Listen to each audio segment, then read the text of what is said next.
14 సంవత్సరాల సుదీర్ఘ పోరాటం ఎంతో మంది అమరుల త్యాగఫలమే తెలంగాణ రాష్ట్ర ఆవిర్భావమని మెదక్ మాజీ ఎమ్మెల్యే బీఆర్ఎస్ జిల్లా అధ్యక్షురాలు పద్మా దేవేందర్ రెడ్డి అన్నారు. తెలంగాణ ఆవిర్భావ దినోత్సవ వేడుకలు ఘనంగా నిర్వహించారు. చిన్నశంకరంపేట మండల కేంద్రంలోని తెలంగాణ అమరవీరుల స్తూపం వద్ద మెదక్ మాజీ ఎమ్మెల్యే టీఆర్ఎస్ జిల్లా అధ్యక్షురాలు పద్మా దేవేందర్ రెడ్డి అమరవీరులకు నివాళులర్పించారు. అనంతరం ఆమె మాట్లాడుతూ 14 సంవత్సరాల సుదీర్ఘ పోరాటం చేసి తెచ్చిన తెలంగాణను 10 సంవత్సరాల పాలనలో ప్రజలంతా సంతోషంగా ఉండే విధంగా పాలించి తెలంగాణ రాష్ట్రాన్ని అన్ని రంగాల్లో అభివృద్ధి పరిచిన ఘనత కేసీఆర్ దేనని, తెలంగాణ రాష్ట్రం ఏర్పడ్డాక రైతులు ఎంతో సంతోషంగా ఉన్నారని, ఉచిత విద్యుత్తు, రైతు బంధు, రైతు బీమా వంటి పథకాలతో రైతులకు ఎంతో మేలు చేయడం జరిగిందని ఆమె తెలిపారు.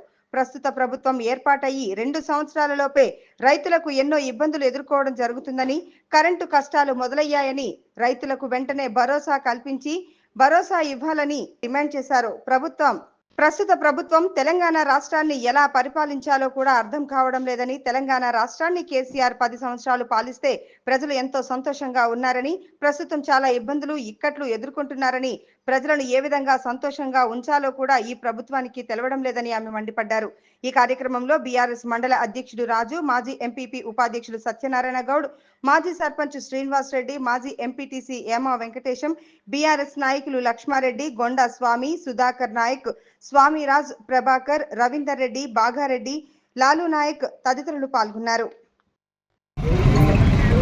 రాష్ట్ర ప్రజలకు, మెదక్ నియోజకవర్గ ప్రజలకు, మెదక్ జిల్లా ప్రజలకు రాష్ట్ర అవతరణ దినోత్సవ శుభాకాంక్షలు తెలియజేస్తా ఉన్నాను. తెలంగాణ రాష్ట్ర ఆవిర్భావ దినోత్సవ సందర్భంగా ఈరోజు అమరవీరులకు నివాళులు అర్పించి జెండా కార్యక్రమాన్ని కొనసాగించడం జరుగుతూ ఉంది.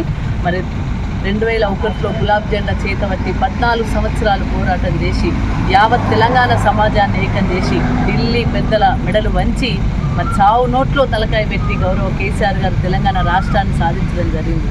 నిజంగా కూడా 14 సంవత్సరాలు మరి అవిశ్రాంతంగా పోరాటం చేసి ప్రజలందరినీ కూడా ఏకం చేసి ఎంతోమంది మరి విద్యార్థులు కానీ ఎంతోమంది అమరులు కూడా తమ ప్రాణాలను అర్పించి తెలంగాణ రాష్ట్రాన్ని సాధించుకోవడం జరిగింది. సాధించిన తెలంగాణను మరి గౌరవ కేసీఆర్ గారు 10 సంవత్సరాల పాటు 2 దఫాలుగా గౌరవ ప్రజలందరూ కూడా మరి అవకాశం ఇస్తే 2 దఫాలుగా గౌరవ కేసీఆర్ గారు యావత్ తెలంగాణ రాష్ట్రంని అభివృద్ధి దశలో నడిపించి దేశంలోనే నెంబర్ 1 స్టేట్గా కూడా మరి చేయడం జరిగింది. కానీ ఈ 2 ఏళ్ల నుండి చాలా ఇబ్బందికరమైన 1.5 ఇయర్ నుండి చాలా ఇబ్బందికరమైన పరిస్థితులను ఎదుర్కోవాల్సి వస్తుంది. రైతాంగం కానీ, ప్రజలు కానీ, మహిళలు కానీ, వృద్ధులు కానీ. గతంలో 14 సంవత్సరాల పోరాటం, 10 సంవత్సరాల అభివృద్ధి, 24 సంవత్సరాలు తెలంగాణ రాష్ట్ర పార్టీ ఆవిర్భవించి, అదేవిధంగా తెలంగాణ రాష్ట్రం 10 సంవత్సరాలే ఆవిర్భవించి ఈ 10 సంవత్సరాలు అనుభవించిన సంతోషాన్ని మరి ప్రజలు ఈరోజు కష్టాలు ఇక్కట్లు ఎదుర్కొంటూ ఉన్నారు. మరి ఈ ప్రభుత్వానికి తెలంగాణ రాష్ట్రం యొక్క పరిపాలనే చేతకావడం లేదు.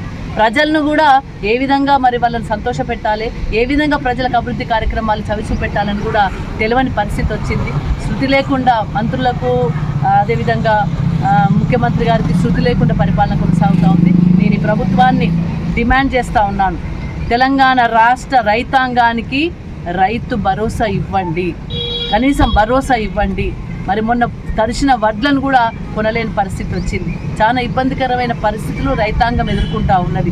కేసీఆర్ గారు ఉన్నప్పుడు 24 గంటల కరెంటును ఎంత ఉచితంగా రైతాంగానికి ఇస్తే ఈరోజు కరెంటు ఎప్పుడు వస్తుందో ఎప్పుడు పోతుందో తెలియని పరిస్థితి వచ్చింది. అదేవిధంగా మరి పట్టించుకున్న నాదులు లేడు.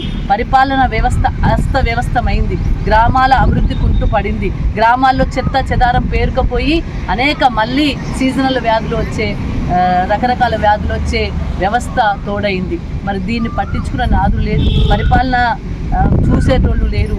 అందుకే మేము డిమాండ్ చేస్తూ ఉన్నాం, ఇప్పుడు ఈ ఖరీఫ్ పంటకు రైతాంగానికి రైతు భరోసా వేయాలి, రైతు బీమా ఇవ్వాలి. అదేవిధంగా గ్రామాలలో మరి వ్యవస్థను బాగుపరిచి ఎటువంటి సీజనల్ వ్యాధులు రాకుండా చూసుకోవాల్సిన బాధ్యత ప్రభుత్వానిది.